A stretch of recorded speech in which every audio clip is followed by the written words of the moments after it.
ustedes esta pequeña reflexión sobre el Evangelio de este domingo 25 del tiempo ordinario.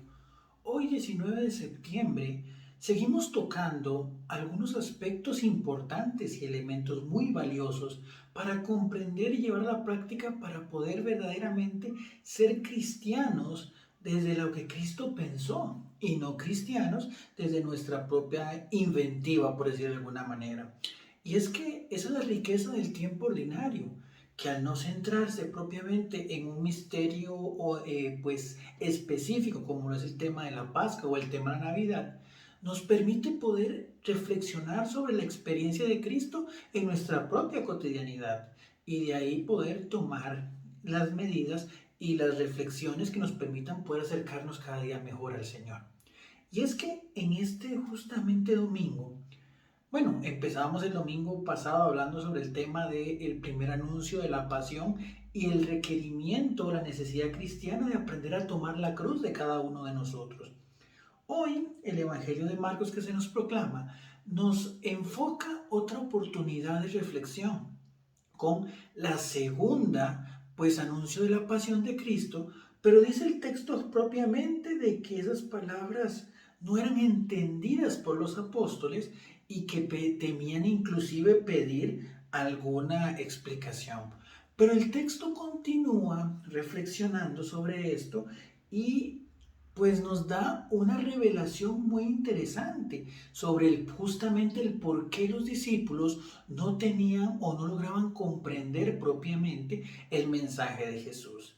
Y es que decía que a lo largo del camino iban discutiendo sobre quién era el más importante. Vean qué interesante. ¿Cuántas veces nos cuesta entender el mensaje de Cristo? ¿Cuántas veces nos cuesta entender lo que el Señor tiene para nosotros? Porque estamos pensando en nuestro propio beneficio. Jesús les decía y les hablaba a ellos sobre lo que era su misión, sobre esa entrega amorosa que él debía hacer, y los discípulos más bien por el contrario, pues reflexionaban, entre comillas, pensaban sobre cuál beneficio podían adquirir ellos de estar con el Mesías.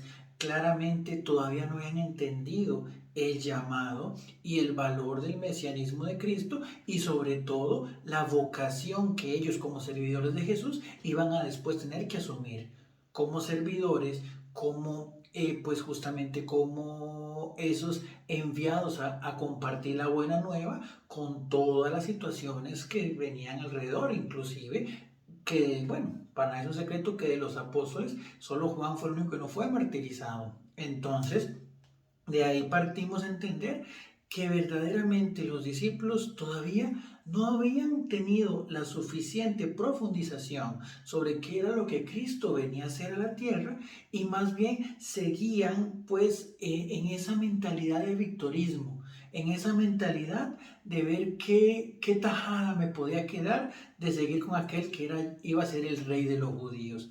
Pero obviamente no entendían hasta dónde era el reino de Cristo o a qué costo iba a darse el reino de Dios. Y es que este tema como tal se vuelve un tema de muchísima actualidad en este momento, principalmente por la cantidad de disputas y cosas que podemos ver en medio de nuestra vida como iglesia, desde nuestras parroquias, desde nuestros grupos apostólicos e inclusive a altos niveles de iglesia, donde empezamos una lucha de poderes, donde queremos pues buscar o tener la mejor posición.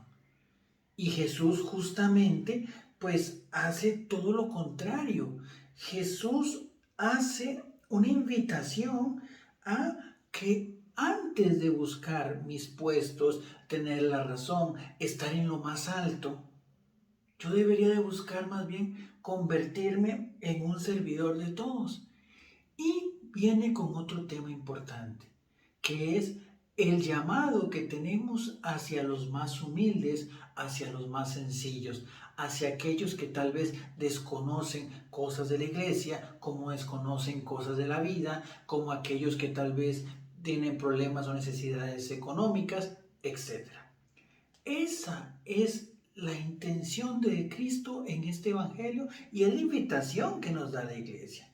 Porque verdaderamente Complementando con el domingo pasado, es solo a través de nuestras cruces cotidianas, de aquellas cosas que estamos dispuestos a asumir por Cristo, aquellas cosas donde nosotros nos entregamos día con día por amor al Señor, donde verdaderamente podremos alcanzar esa verdadera visión del discípulo, del apóstol, del misionero. No porque tenga el cargo más alto, más bien todo lo contrario. Entre más arriba esté yo, entre comillas, en un grupo, en una pastoral, en un ministerio, etcétera, ese nivel que yo estoy alcanzando tiene que traducirse también en un mayor nivel de servicio, y no donde yo esté únicamente dispuesto o ahí dedicándome a dar órdenes, a andar corrigiendo, a andar señalando, sino que más bien yo debería ser, como buen líder, dar el ejemplo de ser el primero que sirve y que llega hacia los demás. Y es que siempre es bellísima esta imagen que hace el Señor sobre el tema de la participación de los niños, y sobre todo cómo nuestra vida espiritual debe ser la de esa niñez espiritual. Por elementos básicos, como por ejemplo, el niño siempre va a necesitar de su papá. Muchas cosas de la vida del niño no puede hacerlas por sí mismo y siempre necesitará el apoyo de su padre. Así nosotros, por más cosas grandes que queramos realizar o cosas más pequeñas, si no nos volvemos justamente al Señor, si no nos abocamos a pedirle ayuda al Padre, muy difícilmente las conseguiremos de la mejor manera. Aunque a veces lo intentemos y es válido a veces por amor querer servir al Señor, pero no podemos servir a Dios sin tener contacto con Dios. Y el segundo elemento que tal vez se me viene a la mente ahorita cuando pensamos en esa infancia espiritual, es que el niño es tan noble que le hace el favores a quien sea. Él sirve a quien sea y hace lo que se le pide. El niño te alcanzará las cosas si se lo pides, te ayudará, él siempre está dispuesto a ayudar. De hecho, pues siempre, no sé si les ha pasado cuando alguien está haciendo una labor doméstica, los constructores están reparando una casa y siempre llegará el niño buscando a ver en qué puede ayudar y ver en qué puede servir. Esa disponibilidad al servicio es la que debería caracterizarnos a nosotros como cristianos. Esa disposición a estar siempre en primer lugar con el objetivo de ver cómo facilitarle la vida a los hermanos, pero sobre todo cómo soy capaz de llevarlos hasta Dios.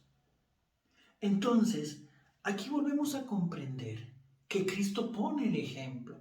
Cristo entregó su vida por cada uno de nosotros y nos invita a nosotros a poner nuestra vida en el servicio de los demás.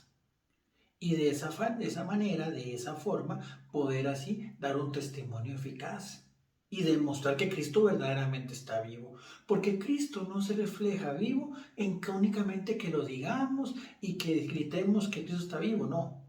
Cristo está vivo y se manifiesta más en la sociedad en la medida de que yo, reconociendo la realeza de Cristo, poniendo mi esperanza en su segunda venida, sabiendo que Él ya venció la muerte y ya venció el mal, yo con ese mismo entusiasmo me dispongo a cambiar, a romper cadenas de cosas malas, a cambiar actitudes, a cambiar maneras de pensar nocivas para otros. Eso es verdaderamente estar en primer lugar para Cristo.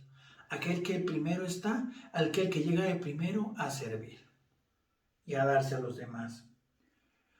Hay momentos convulsos en la sociedad, hay momentos convulsos en las familias, hay momentos convulsos hasta en la misma iglesia, que por temas litúrgicos, que por temas de pastoral, que muchos elementos.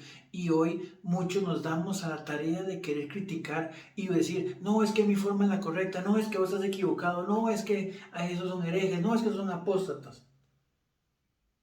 En primer lugar, entendamos que sí, que la verdad debemos de defenderla con lo que el Señor enseñó. Y la verdad es innegociable. Y si se quieren seguir metiendo dentro de la iglesia ideologías, es nuestra llamada y es nuestro deber detenerlas y siempre responder con la sana doctrina enseñada por el Señor. De eso no hay duda. Pero lo cierto es que nosotros y el Señor nos enseñó a luchar contra pues justamente a estar en contra de los errores, a luchar contra el error, pero no destruir a la persona. Entonces pidamos al Señor la gracia de, en primer lugar, ser servidor de todos, incluso de aquellos que podemos decir que nos hacen el mal, porque el mismo Jesús se entregó por aquellos que también pidieron su muerte. En segundo lugar, démonos cuenta que todo crecimiento dentro de una organización, sea de la iglesia, sea del Estado, sea en la familia, sea donde sea, es una invitación que nos da el Señor a servir. Y en tercer lugar, amémonos unos a otros y luchemos por lo que el Señor quiso, que es la comunión. El pensar todos en un mismo fin, que es justamente la construcción del reino de Dios. No en buscar quién tiene la razón, porque al final la razón la tiene Cristo y por eso dejó su doctrina. No en querer dejar callado al otro en debates, porque al final la idea es que nos convirtamos unos a otros con testimonio, con amabilidad y con deseos de que brille la luz de Cristo, pero siempre con un respeto y un amor que demuestre aquello que decían los primeros cristianos. Mira cómo se ama.